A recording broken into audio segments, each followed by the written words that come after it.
Hi hello అందరికి. ఎలా ఉన్నారు మీరంతా? నేనైతే చాలా చాలా బాగున్నాను. ఈరోజు మన రెసిపీ వచ్చేసి పచ్చి దోసకాయ చట్నీ అన్నమాట. నాకైతే ఈ పచ్చడి అంటే చాలా చాలా ఇష్టము. అసలు యూజువల్ గా అయితే మాకు ఇక్కడ అసలు దోసకాయలు దొరకవు అనమాట. పండగ కోసం అని చెప్పి ఇండియన్ స్టోర్ కి పండగ సామాన్ కొనుక్కోవడానికి ఇండియా స్టోర్ కి వెళ్తే లక్కీగా నాకు అక్కడ కనిపిస్తే నేను ఒక దోసకాయ కొనుక్కొచ్చుకున్నా. అసలు ఆ ఒక్క దోసకాయ కూడా చాలా ఎక్స్పెన్సివ్ అన్నమాట. అసలు ఎంత ఇష్టం అంటే నాకు ఈ పచ్చడి. ఆ అందుకని ఇంకా తెచ్చేసుకున్నా. సో ఈ రోజు పచ్చడి చేసుకుందాము అని చెప్పి అనుకున్నా. సో రెసిపీ చూపిస్తాను మీకు కూడా. చాలా చాలా బాగుంటది. వేడి వేడి అన్నంలో పచ్చడి వేసుకొని కొంచెం నెయ్యి వేసుకొని తింటే చాలా టేస్ట్ ఉంటది. సో రెసిపీ చూసేయండి. సో ఈ రెసిపీకి మనకు కావాల్సినవి ఇంకా దోసకాయలు కొంచెం సన్నగా కట్ చేసి పెట్టుకోవాలి. ఎందుకంటే వీటిని మనం ఆయిల్‌లో మగ్గించాము. పచ్చి దోసకాయ పచ్చడి కాబట్టి. కొన్ని ఏమో మిక్సీలో వేసుకొని కొంచెం తిప్పుకొని తర్వాత మిగిలినవి అట్లనే కలుపుకుంటాం. సో చాలా సన్నగా కట్ చేసుకోవాలి. ఇంకా పచ్చిమిర్చి, జీలకర్ర, కొంచెం వెల్లుల్లి, ఇంకా కొంచెం పులుపు రావడానికి కొంచెం చింతపండు, నువ్వులు, ఇంకా ఉప్పు కావాలి. సో ఫస్ట్ మనము నువ్వుల్ని డ్రై రోస్ట్ చేసుకుందాము. సో కడాయి కొంచెం వేడైన తర్వాత నేను ఒక 1.5 స్పూన్ సరిపోతుంది. ఇది టేబుల్ స్పూన్, టీ స్పూన్ కాదు. సో 1.5 టేబుల్ స్పూన్ నువ్వులు వేసుకున్నా. నువ్వులు వేసుకొని డ్రై రోస్ట్ చేసుకోవాలి మంచిగా. అంటే నువ్వులు ఎప్పుడు కూడా చాలా లో ఫ్లేమ్ లో పెట్టుకొని డ్రై రోస్ట్ చేసుకోవాలి. సో మా పచ్చిమిర్చి కొంచెం బాగా కారం ఉంటాయి. సో అందుకని నేను కొన్ని తీసుకున్నా. మీ పచ్చిమిర్చి బట్టి మీరు కొంచెం స్పైస్ లెవెల్ ని బట్టి తీసుకోండి. ఈ చట్నీ అంటే మస్తు ఇష్టం అండి నాకు. బేసిక్ గా నేను చిన్నగా ఉన్నప్పుడు మా మా మా మమ్మీ చాలా చేస్తుండే అనమాట ఈ పచ్చి దోసకాయ చట్నీ. అసలు ఆ టేస్ట్ అయితే నేను ఇప్పటి వరకు కూడా మర్చిపోలేదు. నేను రీసెంట్ గా అక్టోబర్ లో ఇండియా వెళ్ళిన అనమాట. సో మమ్మీకి ముందే ఇక్కడ నుంచి బయలుదేరక ముందే నేను ఇంటికి వచ్చే వరకు నాకు ఈ పచ్చి దోసకాయ చట్నీ చేసి పెట్టు అని చెప్పిన.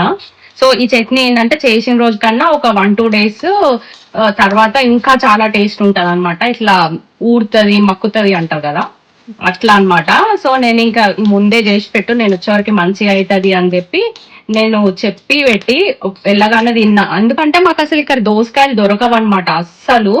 ఎప్పుడో ఒకసారి ఇట్లా రేర్ గా దొరుకుతాయి. అది కూడా ఇంకా ఎక్కడ దొరుకుతుందో ఏదో ఇండియన్ స్టోర్, మేము రెగ్యులర్ గా వెళ్ళాం కదా ఇండియన్ స్టోర్, సో మాకు దొరకదు.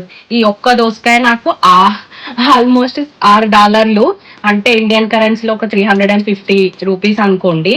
ఉమ్, ఆ, ఇంకా అట్లా అంత ఎక్స్పెన్సివ్ ఉంటాయి. సరే ఉన్నా కూడా కొనుక్కుందామంటే దొరకదు ఫస్ట్ ఆఫ్ ఆల్. మొన్న ఎట్లన్నా లక్కీగా ఉంటే తెచ్చుకున్నా.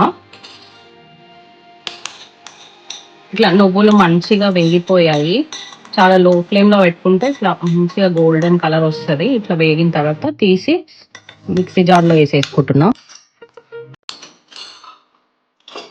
తర్వాత కొంచెం ఆయిల్ వేసుకుని, ఎక్కువ అవసరం లేదు, మళ్ళీ మనం పోపు కూడా పెట్టుకుంటాం ఎట్లన్నా. వేసేసుకొని పచ్చిమిర్చి వేసేసుకుందాము.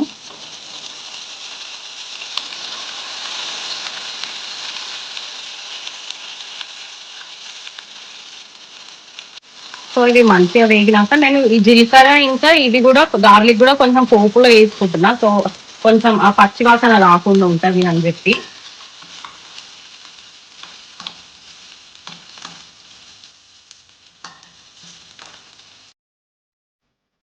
ఇంకా మనం వేసుకున్న జీలకర్ర ఇంకా వెల్లుల్లి ఆయిల్లో మంచిగా రోస్ట్ అయిపోయిన తర్వాత దాన్ని మాడనివ్వద్దండి. మాడకుండా రోస్ట్ చేసుకోవాలి. రోస్ట్ చేసుకున్న తర్వాత దాన్ని తీసి మనము ఇందాక నువ్వులు వేసుకున్నాం కదా, అదే మిక్సీ జార్లో యాడ్ చేసేసుకోవాలి. యాడ్ చేసేసుకొని ఇంకా సాల్ట్ అవన్నీ వేసుకొని ఫస్ట్ ఇది మిక్సీ పట్టేసుకోవాలి. టేస్ట్ సరిపోయేలాగా ఉప్పు వేసుకుందాము.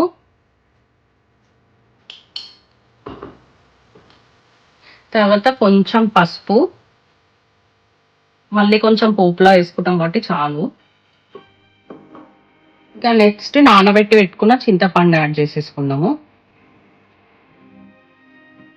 సో ఫస్ట్ ఇది ఒకసారి మిక్సీ పట్టేసుకుందాం. తర్వాత దోసకాయలు వేద్దాము. ఇది పడదు, లేదంటే మిక్సీ సరిగ్గా పడదనమాట. ఫస్ట్ దీన్ని ఒక రౌండ్ తిప్పేసుకొని తర్వాత మళ్ళీ దోసకాయలు యాడ్ చేసుకుందాము.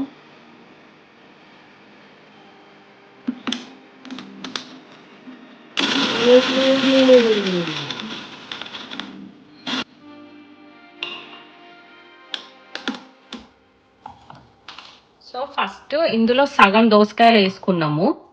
సగం వేసుకొని తిప్పుకొని మిగిలిన సగము మనము డైరెక్ట్ కలుపుకుందాము, బాగుంటుంది.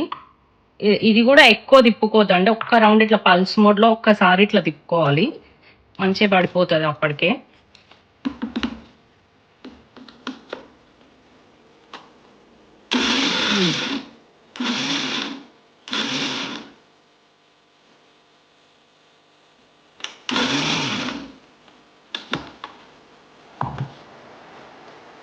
సో ఇట్లా పచ్చడి తర్వాత ఈ పచ్చి ముక్కలు కొంచెము ఇందులోనే డైరెక్ట్ కలుపుకోవాలి.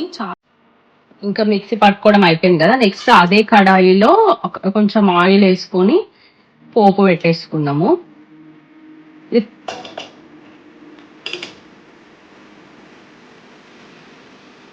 సో ఆయిల్ మంచిగా కాలిన తర్వాత కొంచెం జీలకర్ర, కొన్ని ఆవాలు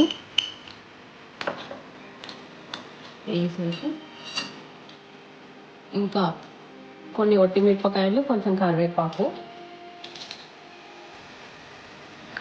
నేను ముందే కొనుక్కోగానే కరివేపాకు కడిగి నేను స్టోర్ చేసి పెట్టుకుంటా అండి. వేసే ముందు కడగాలంటే నాకు భయం వేస్తుంది, కడిగి అందులో వేయాలంటే. సో నేను కొనుక్కొని రాగానే మంచిగా కడిగి బాక్స్లో స్టోర్ చేసి పెట్టుకుంటాం కరివేపాకు. తర్వాత కొంచెం పసుపు,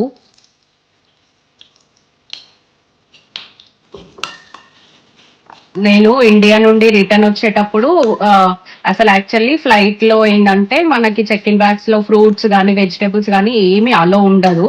కానీ నేను ఏముందిలే మహా అంటే ఏం చేస్తారు, తీసి చెత్తల పడేస్తారు, పోతే పోని ఒకవేళ చెక్ చేయకపోతే మంచిగా తెచ్చుకోవచ్చు కదా అని చెప్పి ఇండియా నుంచి వచ్చేటప్పుడు నేను ఆల్మోస్ట్ ఒక 1.5 kg దోసకాయలు కొనుక్కొచ్చుకున్నా.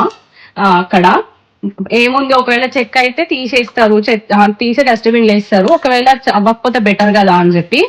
నాకు అసలు చెక్కింగ్ అవ్వలేదు. సో మేము తెచ్చుకొని ఇక్కడ ఫ్రిడ్జ్ లో పెట్టుకొని బాగానే ఒక 1 month దాకా మంచిగా పచ్చడి పప్పు అవి వేసుకొని ఎంజాయ్ చేసినాం దోసకాయలతోని. ఇంకా పోపు అయిన తర్వాత ఈ పచ్చడి తీసి ఇందులో వేసేసుకోవడమే.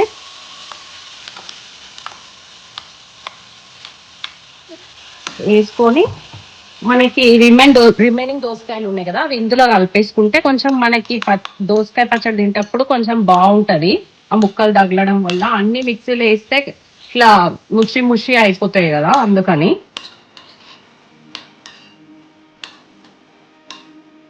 సో ఇది కొద్దిగా కొంచెం ఇట్లా కడాయి వేడికి కొంచెం ఉంచాలి, సో దట్ ఆ పచ్చి వాసన రాకుండా ఉంటది, బాగుంటది. అసలు ఇది ఒక 1-2 days తర్వాత తింటే ఇంకా చాలా బాగుంటదండి. అసలు చేసిన రోజు కూడా బాగుంటది, కానీ ఒక 2 days ఇట్లా మక్కిన తర్వాత తింటే అసలు ఎంత టేస్ట్ ఉంటుందో ఈ పచ్చడి. సో అంతే అండి, మన రెసిపీ అయిపోయింది. చాలా చాలా టేస్టీ దోసకాయ పచ్చడి, ఎంత బాగుందో చూడండి.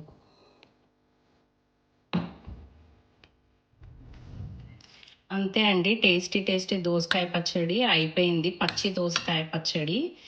సో మీరు కూడా ట్రై చేసి మీకు ఎలా కుదిరింది అనేది నాకు కామెంట్ సెక్షన్లో కామెంట్ చేయండి. Thank you so much for watching. Please subscribe to my channel.